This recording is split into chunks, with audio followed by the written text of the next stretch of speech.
You can keep it up there.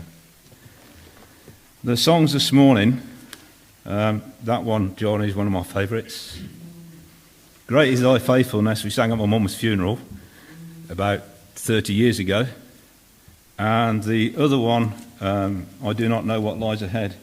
We sang at our wedding 52 years ago. And when I stood here this time last year, none of us knew what would be happening in our lives. And you know what's happened in my life. It's been difficult, it's been hard, but my faith has been strengthened in a God who loves me, a God who cares for me. And I don't know about you, but you know, you get this, it was on Facebook and whatever, read through Luke and finish on Christmas Eve.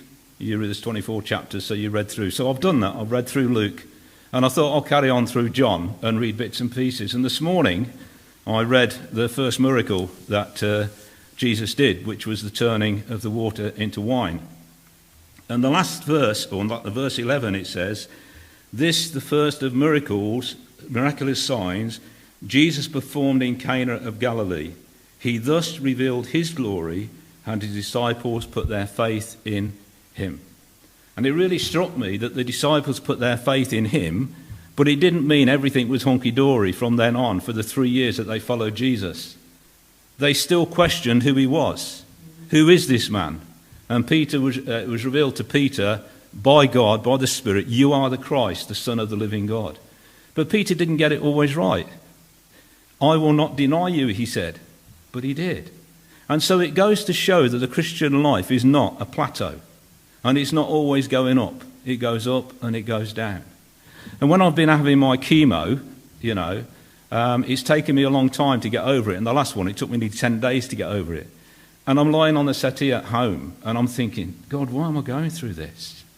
But you've said you'll remain faithful to me in this, in these difficult things. Now, you know that a week tomorrow I'm going into hospital and I'm having certain things removed from my body, and my life will be different. But God is faithful and will not change. And as I say to people who ask me where I'm at, I'm on a train journey. And on a train journey, you go through tunnels. Some tunnels are short and they're dark. Some tunnels are long and they're very dark. But you only notice the light when you're in the dark. Even though the light's there, you only notice the light in the dark. And so as we begin, God willing, 2025, right, we remember in the dark what we learned in the light. That God is faithful. So whatever circumstance we go through, Jesus said, in this world you'll have trouble, but take heart, I've overcome the world. So 52 years ago, when we sang, I do not know what lies ahead, what joys and griefs are there, God knew. All those years ago, he knew what would be happening to my life. And I talked to people going around the park with the dog and stuff, and it's given me opportunity to talk about my faith. And as you know, when I stood here at the beginning of my cancer journey, it's Psalm 62. My soul finds rest in God alone. I call out to him. I can trust in him at all times. And I've had it printed out, and I've given it to people in the park. I've given it to nurses. My last chemo nurse was a Christian, and I shared that with her.